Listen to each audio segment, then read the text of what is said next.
Hi everyone, it's Stella from Meeple University. Welcome to my weekly tabletop diary. If you haven't seen us before, me and my partner Tarrant, part of Meeple University, we usually do how to play, brief overview and playthrough videos on YouTube. So we also have got a few different videos like this one vlog. In this video, I'm going to talk about social deduction games that are usually played with a bunch of people at a party somewhere, with or without host. I'm going to talk about Avalon, Werewolf, and also Spyfall. Mainly, I'm going to talk about Werewolf, so stay tuned until the end of the video. I have experienced player and host for Werewolf game that is going to talk about tips and strategy, how to win and host the game.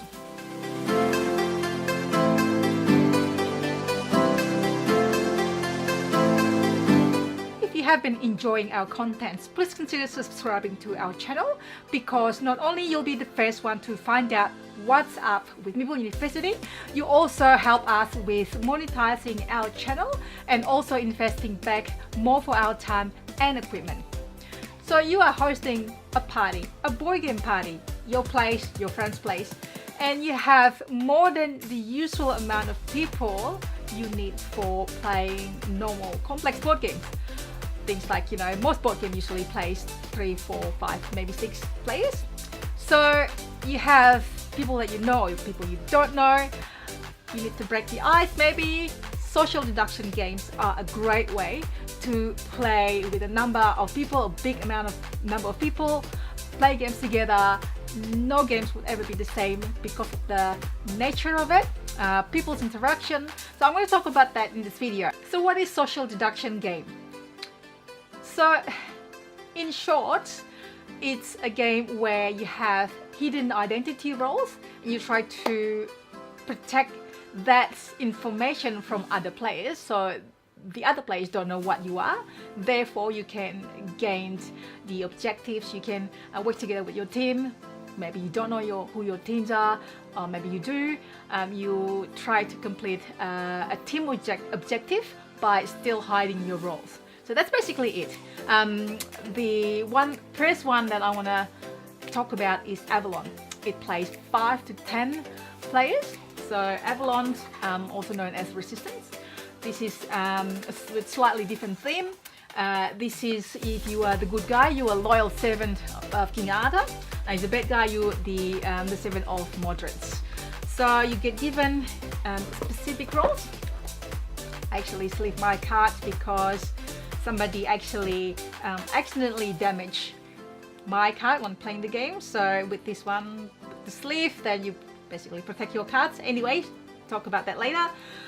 So you get given a role whether you're a good guy or the bad guy, and you hide the identity. You basically force your teammates to be on a team to go on a mission.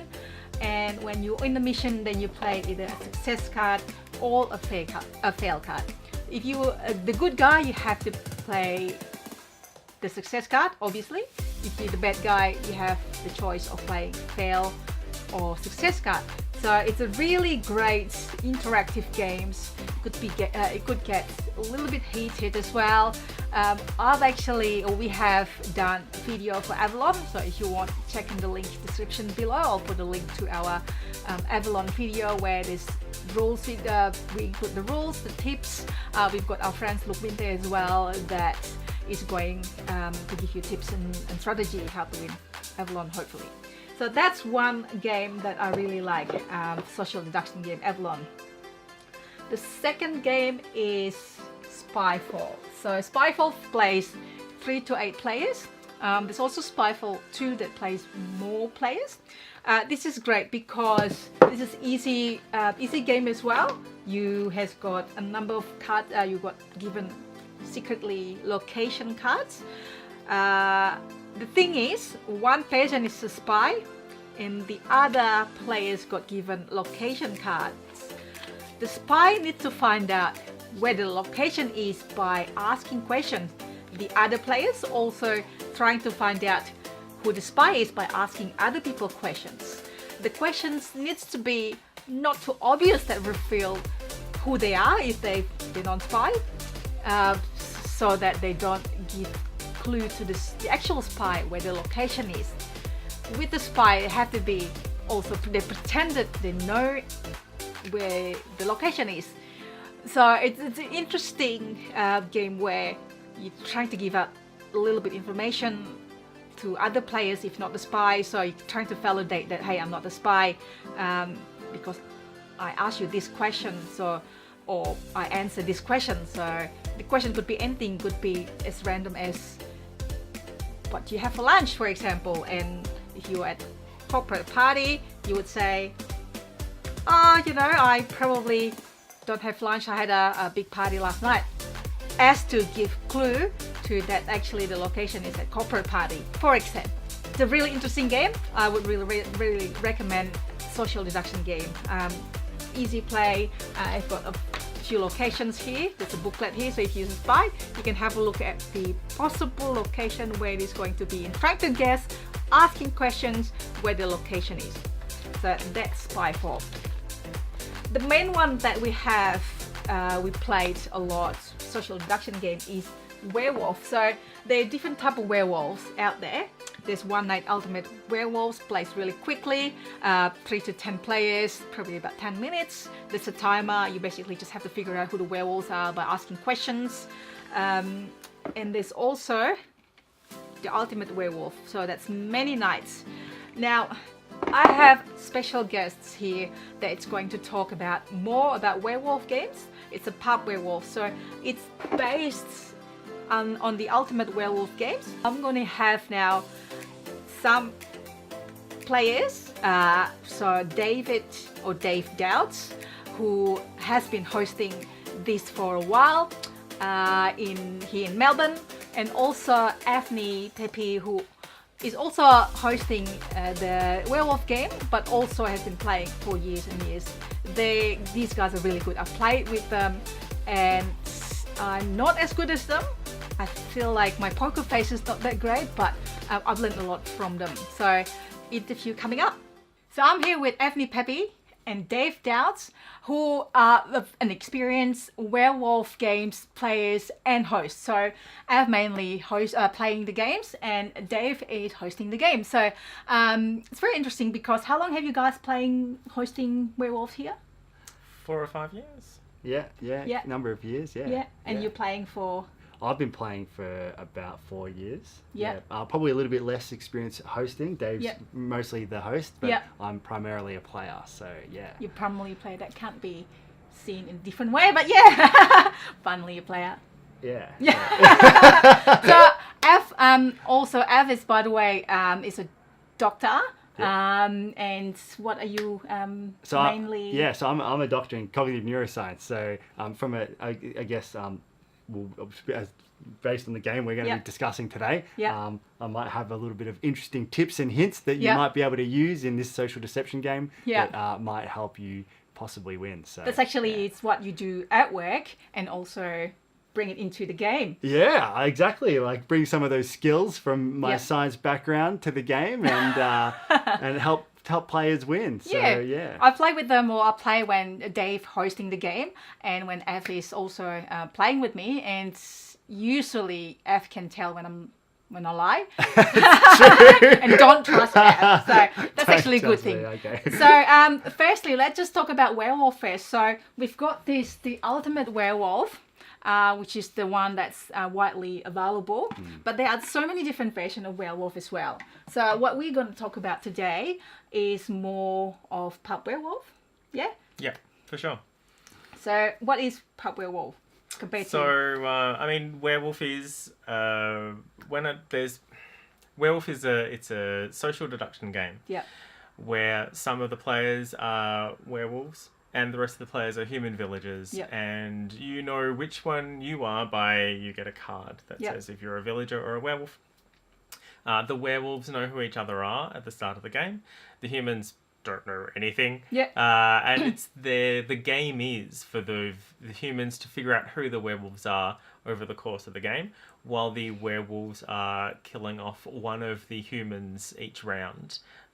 Not in real life, in the game. Within the boundary. Otherwise, there wouldn't be a lot of replayability. And the humans win when all the werewolves are dead, and the werewolves win when there's at least as many werewolves left alive as humans, and then they overrun the village. That's very interesting. So, been to a few of your games, a lot of your games as well. Thank you. Really enjoy it because you bring a different flavor to the game pretty much each time, because you have these characters that you always come up with that's not even in the main game, and you kind of like varies on the rule, what makes the games very interesting. I think I have been to another game, not hosted by you, but it's just standard. It's just like playing. It's still interesting, but it's not as exciting as, you know, when you're hosting it. So all those so you say you've been hosting for about 4 or 5 years. 4 or 5 years. Yep. It's hard to keep track. It all Okay. sort of mills together sometimes. And where do you usually host them? So I'm normally hosting them at venues in Melbourne. Yeah. We're in Melbourne, Australia. Hi.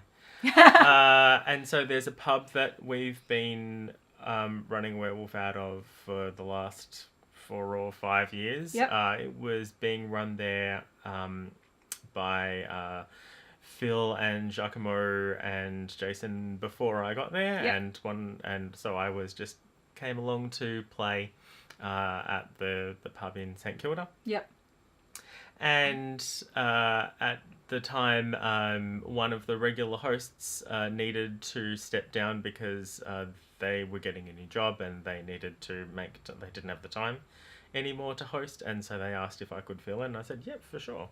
Oh. And I discovered it was a lot of fun, and it Yeah. was interesting putting games together and keeping it fun for the players who Yep. were there.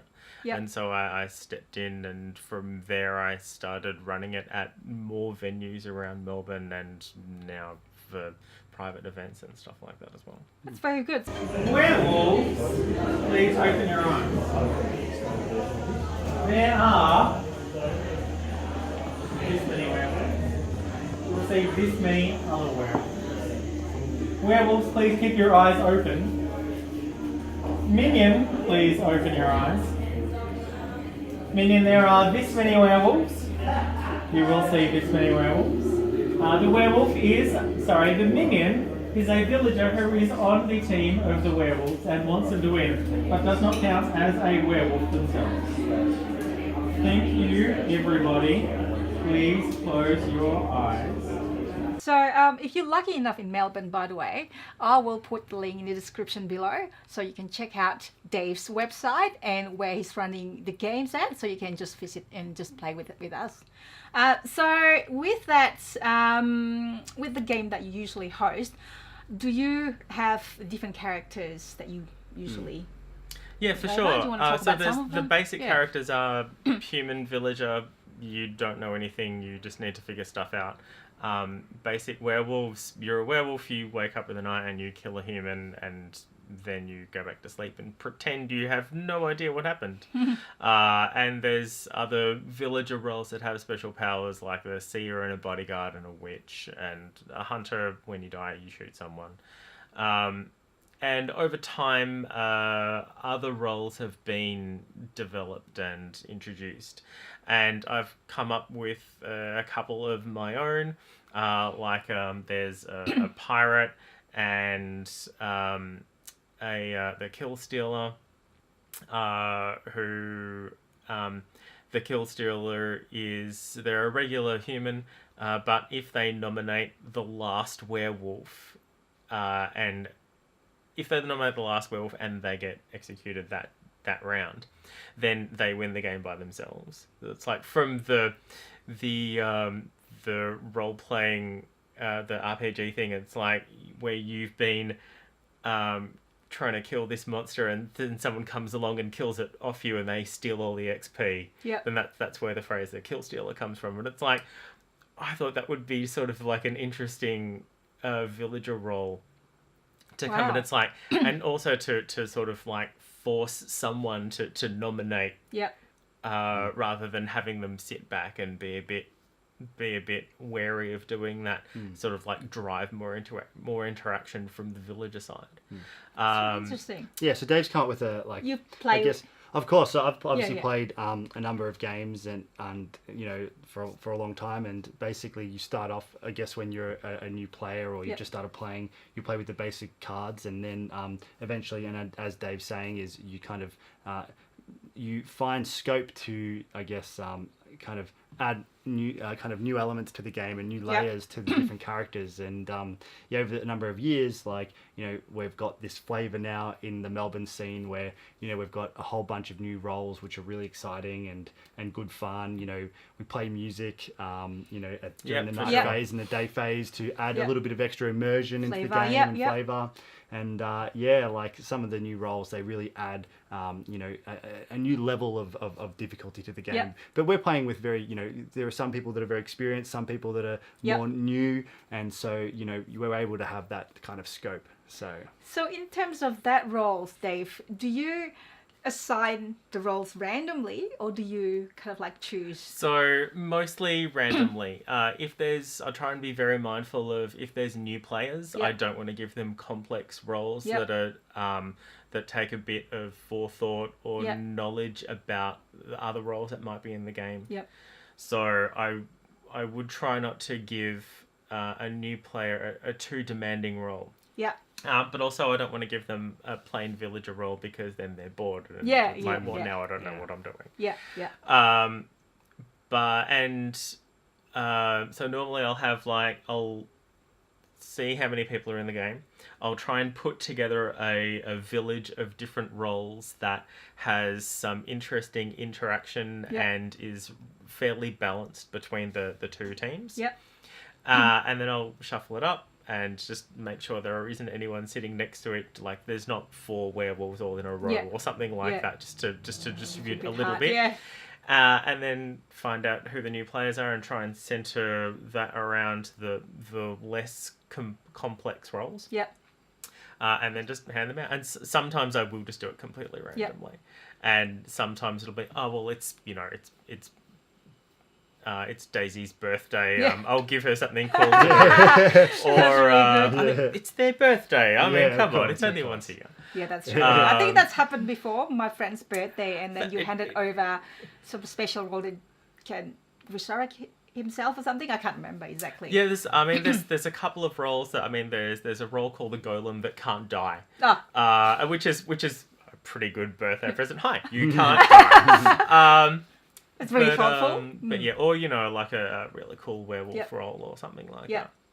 I definitely don't make a point of making the same player like a werewolf every round or something like that, because that can backfire pretty badly for them. It's like, oh no, you've been a werewolf for the last 3 games. We're just going to kill you outright on day 1. It's like, that's no fun. And when I host, I'll usually choose I'll sometimes choose a semi-flexible character, a character that might change roles. And the reason for that is sometimes if the game starts to skew in the favor of one of the sides too early, because you've got so many people in a game of Werewolf, you want to make the game more interesting than have the game end too quickly. And sometimes that will happen just through variance. And so if you have a role that's semi-flexible, you can actually, as the moderator and based on the rules of that card, they can swap teams and you can help balance the teams midway part through the game to make the game more interesting, which gives the hosts a really good kind of flexibility option. So I have been known to massage the direction of the game a couple of times. There's a role called the Drunk, which they're too drunk to remember who they are, and then they don't get their actual role until night 3. And I'll often use that as a balancing act. It's like, oh wow, they've already lost 2 werewolves. I've got to get another werewolf in. Yeah, that's really good. Yeah, to balance it. There's a nasty role that there's an existing role called a ghost, and they're a villager and they're on the villager's team, and then it's normally the first person who dies becomes a ghost, and then they can give a 1-letter clue to the villagers to try and point them towards who the werewolves are, because they're there with their eyes open during the night phase and they see what's going on.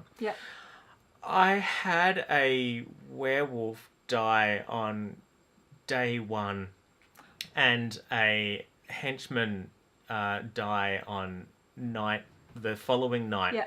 And so I made the henchman who died an evil ghost. A ghost who's working for the villagers and just dropping clues that lead nowhere and completely confusing the villagers.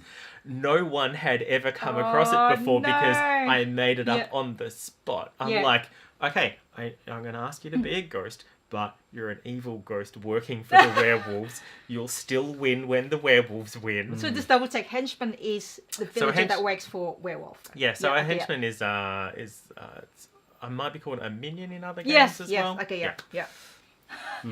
So some different groups will have different rules and they'll play different ways.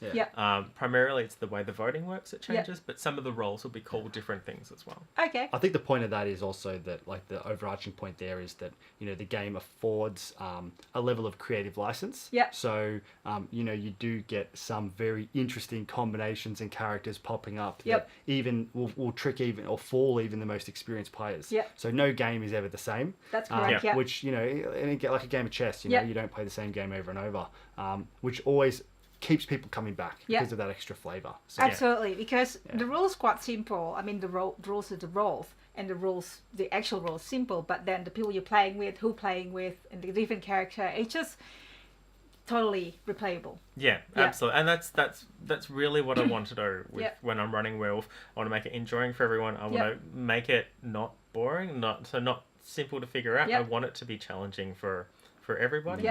But also I just want people to have a good time. Of course. So that's basically it. If you know, obviously, if you're not in Melbourne, that you can probably do your own games. So what are some other tips that you think for the host, like both of you being hosts, a few games, or what are the tips that you think that's apart from the things that you have mentioned?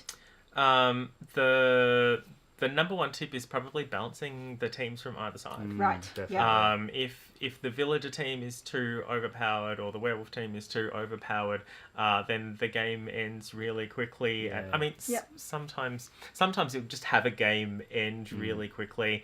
Like there'll be someone who just goes, "Oh no, I think it's them and they're right," and there's not really a lot you can do about that. But trying to balance. So the number of the werewolves versus the number of villagers, because that's not necessarily a set in stone formula. You're really looking at weighing up the strength of the types of villagers that you've put in to the game and weighing that up against the strength of the number and type of werewolves you've put into the game. And given that each game usually has a different number of players, it could be between 7 players and 25 players. You know, you're really kind of you need when you're moderating or when you're hosting, you really need to be able to kind of know, and sometimes it takes a bit of experience and work how to balance the different roles together. And that just takes a little bit of time, and particularly as you add more and more characters, your the checking that you do as a moderator, because every time you run through a night phase, you've got to make sure that you go through all the abilities. You need to know them. So the amount of knowledge as you get more players, as you add more complex roles, your amount of knowledge in the game will have to increase as a moderator. So Dave's very experienced with a lot of the roles, and he's able to run them in the right order, execute them in the right order, and it just makes for a really nice, seamless kind of night phase and game. So the game goes quickly, and it's well balanced. So that's right. Just that would be one of the other tips. Thank you for bringing that up. Keep the game moving. Having the day phase drag out or the night phase drag out, keep the villagers talking. If it looks like they've finished talking, get them to voting. If it looks like they're taking too long on deciding who they want to vote for, just tell them the day phase is about to end. You've got 10 seconds left. Give them an actual countdown. Or 5, 4, 3, 2, 1. All right, you haven't nominated anyone. Day phase ends. You've lost your opportunity. Go to night phase. Keep the game moving. Keep the game moving, because there are lots of players, and the night phase, depending on the types of roles and who's waking up during the night phase, the game can be the game, as we mentioned, it can be quite long or it can be quite short. And there is that element you want to maintain as a moderator, maintain the excitement, maintain the fear in people, maintain the immersion in what's going on. and that I guess those skills sometimes come from the years of experience of hosting. Yeah, that's good tips, guys. Yeah. Thank you so much for that. Now, I want to know the tips as a player. So I have played with you guys, and I don't see myself as a really good player when it comes to Werewolf. I can only play. No, I would like my bluffing face is not that great. So I think that you probably can see through me most times. That's an interesting point, Stella, because you'll when you play, you often play with the same people, so you tend to see the same body cues. People tend to get a little bit uncomfortable when they're lying or they're concealing information. You can see and that. You can see it. Their eye movement. You can look at their eyes, see what their eyes are doing during the phase. You can see how much they're engaging in the game. People that don't engage as much. Sometimes they tend to be werewolves who are just being like, I'm a villager, I don't know what's going on. Yeah. So, there are lots of body cues that you can eventually pick up on, particularly with regular players. And the hard part about being a regular player is mixing up your style of play so you're not predictable. Okay. And that's the tricky part. And, that's... Oh, be consistent, maybe. Yeah. If you're too consistent, then people know you're consistent, and then they know they can predict, what you might be based on what you're doing. So a tip for me to you would be, really try and, create, when you're a good guy, try and, if you want to, the problem with kind of having socially awkward cues intentionally is you don't want the villagers to kill you when you're a villager.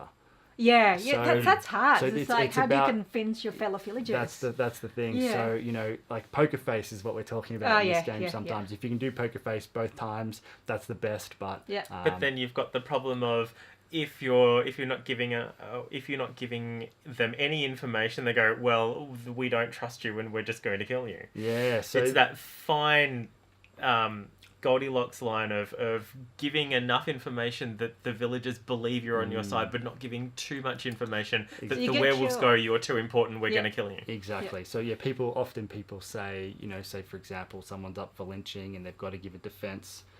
They often say, I am a villager. It's too early to reveal my role. Yeah. I can help the village in a good way, but not so good that the werewolves will want to kill me.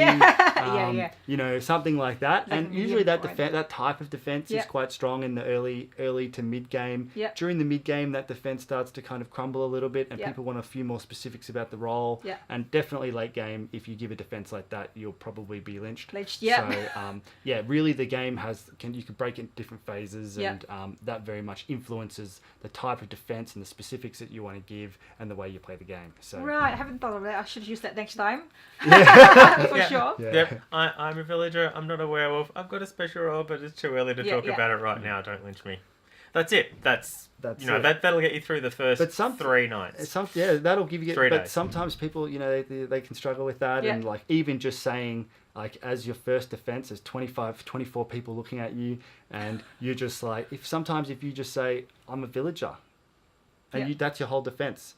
Sometimes that's enough to get you through. But sometimes if you talk too much, if you actually say I'm a villager, I don't have any power, and you start to talk too much, people lose trust for you, and they then want to kill you. So there's an interesting fine line. Sometimes less information actually works better as a defense than more information, because if you give too much information because you're nervous, people are like, why are they nervous? But it's just from the social pressure. Yeah, so it's not from the game. As well. Exactly. Yeah. So it's not the information. It's the you're talking nervously rather than you're saying a lot. Exactly. So what about if you're in the firing line? Okay, I think we're going to lynch this person. Yeah. So if you're I'm in the firing line every day, Stella. So I know what that's like.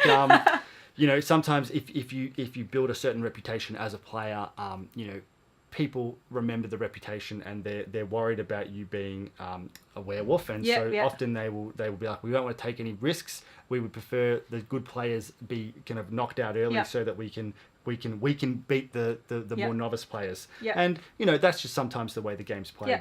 Some experienced players will get to the end and others won't. So as far as that question goes, wait, what was it again? The firing line. If you're on the firing line, what would you do? If you're under the firing line, I think it's important to balance the amount of information that you give with ensuring that that you're not lynched. So For example, there are some roles where it's okay as a villager to just say your role. And the reason for that is because if you come out and just say your role, if you're a villager, you'll be convincing because you're telling the truth. You're not going to be as awkward and nervous. People will tend to believe you if you just come out and say it. If no one else refutes it, it's probably true, particularly if we're talking early game. And if you come out and say your role, then some advantage of that, if you're not too strong, if you're not a seer or you're not like a very important role, maybe like the bodyguard, if you come out and say your role, then the villagers know not to suspect you as a werewolf for the rest of the game. So no werewolf can claim to be your role later. And you've given the villagers a safe person to work with. And I think that's really important if you are in the firing line, trying to work out whether it is safe to say your role. And if you are able to do that as a villager who can then be protected by the witch or protected by the bodyguard, then, depending on when that happens during the game, it can be a really good strategy. So what happens if you're a werewolf though? It's like, that's my problem. Oh my god, I'm a werewolf. Well, now we're looking Who am I pretended to be? So that's now we're talking about the flip side. So we've been talking about if you're a villager.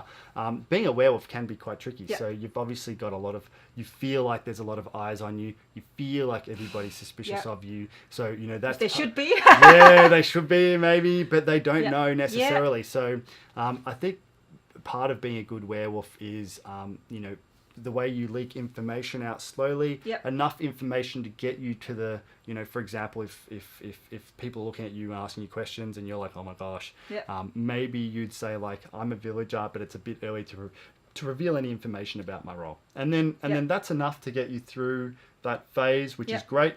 And then in the mid game, maybe, and this is probably a little bit more tricky as a werewolf, maybe you will kind of give a little bit more specific information. You might say, I wake up during the night, or you might say something like, if I die, this thing's going to happen, but it's good for the village. So it's all about convincing those villagers that you're helping them and you're working with them. Probably the best thing you can do as a werewolf, and this is more towards the late game, is bluff being a role that is very powerful on the villager's side, and just hope that it's died during the game.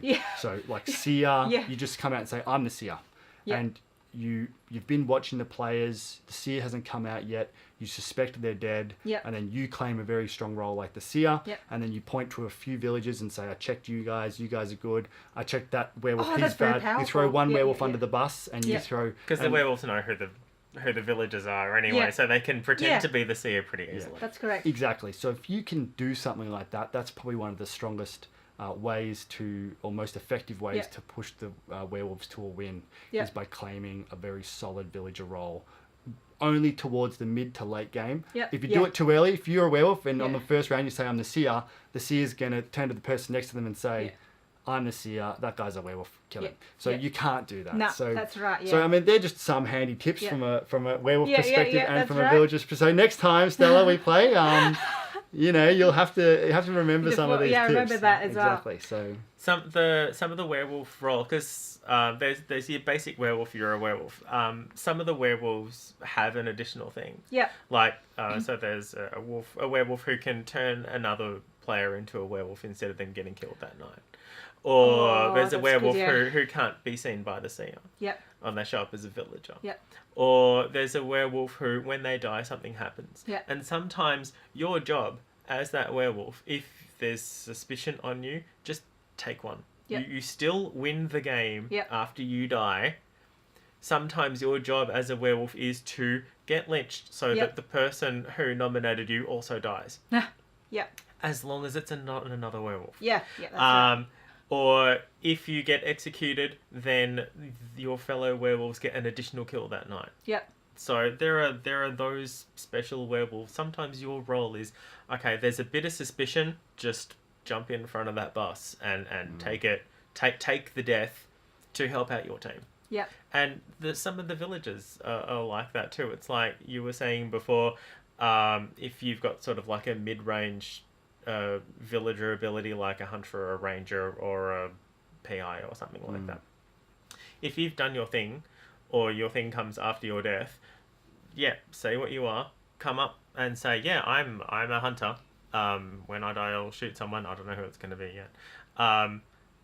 You're going to have to make that decision. But if you have a mid-range, if you're not the seer or the bodyguard or the witch, just come out and say who you are. Say, I'm the mayor. Is anyone else the mayor? Yeah. No one else is the mayor. Yeah. If the werewolves kill you, that's okay. Yeah. It means they're not killing the seer or the bodyguard or the witch. Yeah. And if the werewolves kill you, it means that the villagers aren't wasting an execution on lynching you instead of a werewolf. There's a possibility that the werewolf won't kill you because it's not important enough role for the werewolf to kill, so they would probably pick someone else. Okay, tips for werewolves. Yeah. If someone has come out as a villager and everyone sort of believes that they're a villager, kill them. Because if everyone believes they're a villager, that's one more person who you can't throw suspicion on as being a werewolf. If someone is a known villager, kill them. Definitely. Yeah. Because you're I guess the issue there is because if you don't, as Dave said, like the villagers suspect they're good, so they're looking at everyone else that's not that player. And as a werewolf, you want everybody to be questioning everybody. Not having, for example, the Masons are really powerful. Masons are a character that kind of know who each other are, but no one else knows that they're the Masons, and they all work for the villagers. But they're not allowed to say they're the Masons. So that's 3 guaranteed villagers. They all look at each other. They all know they're all good. And, you know, if you're able to find who the Masons are as werewolves, you have to kill them because they act as a very strong kind of phalanx against the werewolves when they ally with the villagers. So known villagers, they probably should die early, as Dave's saying. You could kill a random villager and just hope they're the seer or hope they're the bodyguard, but you know, you're probably better off killing the known villagers first. I think that's so if you get down to the end of the game and there's like, well, there's 4 players left, so there's definitely only one werewolf, and well, we already know you're the mayor because you said you're the mayor, and we checked the voting, and there's been an additional vote, so we know that you're the mayor. Validate their role, and you said that you were the witch, and I know who I am, so that means that you must be the werewolf. Oh, because I was the prince because remember that time we tried to lynch me and stuff like that. You killed them early. So people who come out, people who are known to be a werewolf, known to be villagers, werewolves got to kill them. That makes sense. Well, thank you so much for the tips, being a host or mostly being players for me. I think I just have to put my poker face on and then just keep going, and hopefully Av doesn't find out that I'm a werewolf if I'm a werewolf.